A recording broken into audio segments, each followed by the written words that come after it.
현재 서울고등법원에서 재판이 진행 중인 이재용 삼성 부회장. 그런데 최근에 이 삼성 준법감시위원회가 구성되는 등의 활동, 또 검찰의 직제 개편 관련해서 재판부와 검찰이 이재용 구하기에 나선 것 아니냐, 이런 목소리가 있네요. 오늘 긴급 간담회까지 열렸는데 이 간담회를 주최하신 바른미래당의 최이배 의원을 연결해 봅니다. 의원님 안녕하세요. 예, 안녕하세요. 최이배입니다. 재판부하고 검찰이 합심해서 이재용 구하기를 한다고요? 예, 지금 저는 그렇게 보여서 그 우려를 전달하고자 오늘 이제 긴급 토론회를 열었습니다. 먼저 예. 재판부는 왜요? 왜 구하기를 나섰다고 보시는 거예요?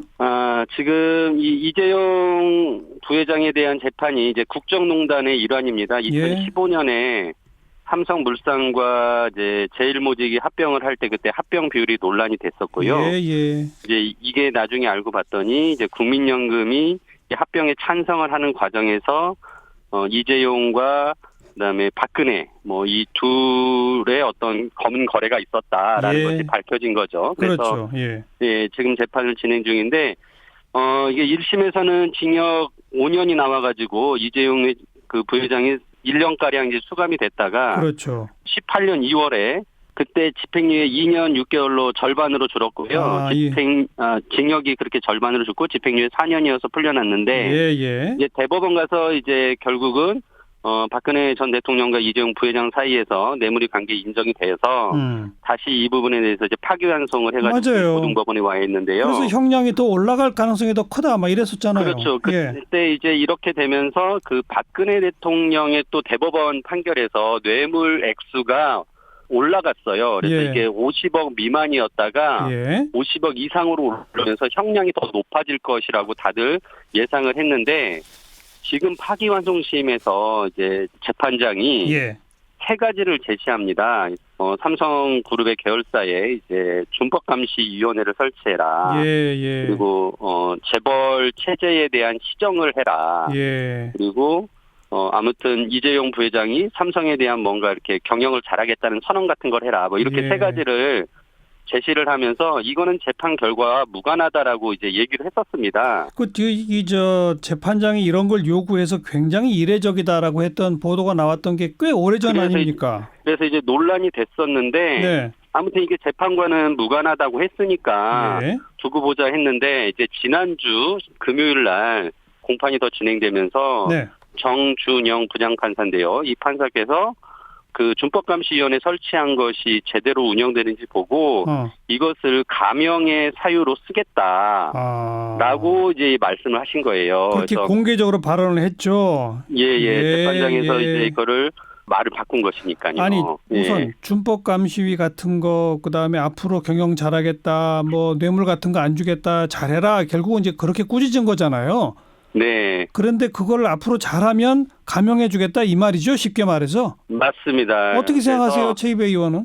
이제 한마디로 소잃고 외양간을 고치겠다는 건데 이제 준법감시위원회나 아무튼 재벌의 체제를 바꾸도록 한다고 하면, 근데 이게 문제는 이거는 회사의 시스템을 바꾸는 겁니다. 근데 범죄를 저지른 사람은 이재용 부회장 개인이에요. 그러니까 이거는 맞지 않는 거죠.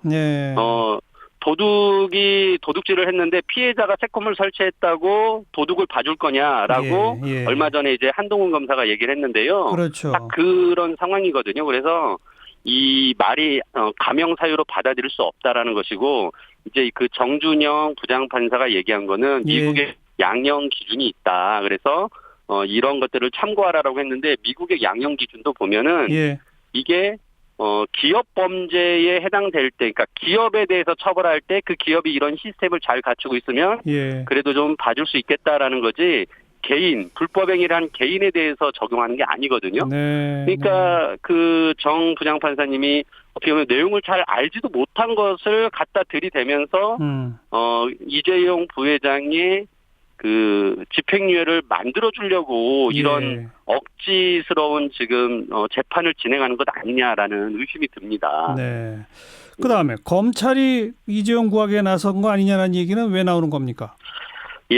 검찰 개혁의 일환으로 지금 검찰이 이제 어제 직제 개편을 했습니다. 그래서 직접 수사를 줄이는 방향으로 가면서 지금 이제 그거에 따른 중간 간부급 검사의 인사가 내일 있을 건데요. 예. 그러다 보면은 지금 삼성그룹에 관련된 삼성바이오로직스 회계 부정 사건, 네. 이것도 삼성 경영권 승계와 관련이 돼 있는 사건이거든요. 그렇죠. 이 사건을 수사하는 팀이 교체될 것이다라는 우려가 굉장히 깊습니다. 요 수사 담당 그 해당 부서가 없어지나요?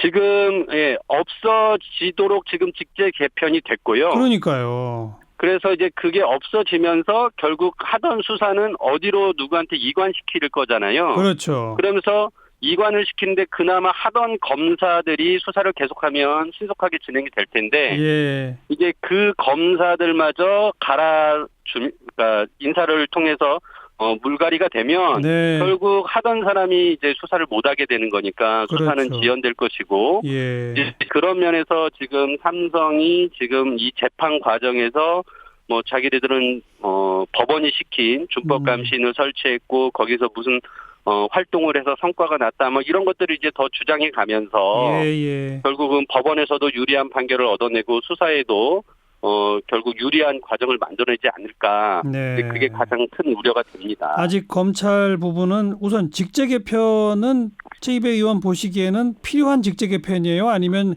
그 직제 개편 자체가 삼성 봐주기용으로 만들어진 직제 개편으로 보시는 거예요? 그 직제 개편은 최근에 이제 검찰 개혁에 대한 이제 그 형사소송법과 검찰청법이 개정이 되면서 그 일부 그 직접 수사를 줄이기 위한 직제 개편이란 부분은 저도 인정을 합니다. 네. 예, 하지만 하던 수사마저 알겠습니다. 이렇게 알겠습니다. 예, 그러니까 지연되면 안 된다는 거죠. 직제 개편까지는 뭐 이해할 수 있는데 뒤따라올 예. 인사에서 수사팀 자체를 예. 완전히 해체시켜 버리는지 지켜봅시다 이 말씀이잖아요. 네, 맞습니다. 그보다 지금 명백히 먼저 좀 의심이 가는 건 법원이네요. 법원 그 정준영 부장판사한테 마지막으로 한마디 하시죠. 네. 기업하고 그 기업 안에서 일하는 이제 개인, 즉 네. 이제 기업은 법인이고요. 예. 거기서 일하는 그 개인을 구분하지 못하고 있어요. 예. 아까 말씀드린 대로 이제 소일구 외양간 고치는데 그거를 적용할 수 없다라는 것이고 네. 지금 말도 안 되는 미국의 양형 기준을 우리나라에다 갖다 들이댄다라는 것 자체도 예. 누구도 수긍할 수 없는 사항입니다. 그래서 법원이 국민들로부터 지금 굉장히 신뢰를 많이 잃었는데 이번에 또 이런 그러니까 우려되는 대로 무슨 집행유예를 한다면 예. 법원에 더 추락할 것이다. 그래서 그 개인의 어떤 뭐랄까 이런 소신이나 이런 것이 아니라 네. 판사는 네. 법률과 헌법과 법률 양심에 따라서 재판하도록 돼 있으니까 제발 이제 기존의 그 법률 양형 기준들을 충실히 좀 지켜주시기를 바란다고 말씀드리고 싶네요. 여기까지 듣겠습니다. 고맙습니다. 네. 예, 감사합니다. 바른미래당의 최이배 의원이었어요.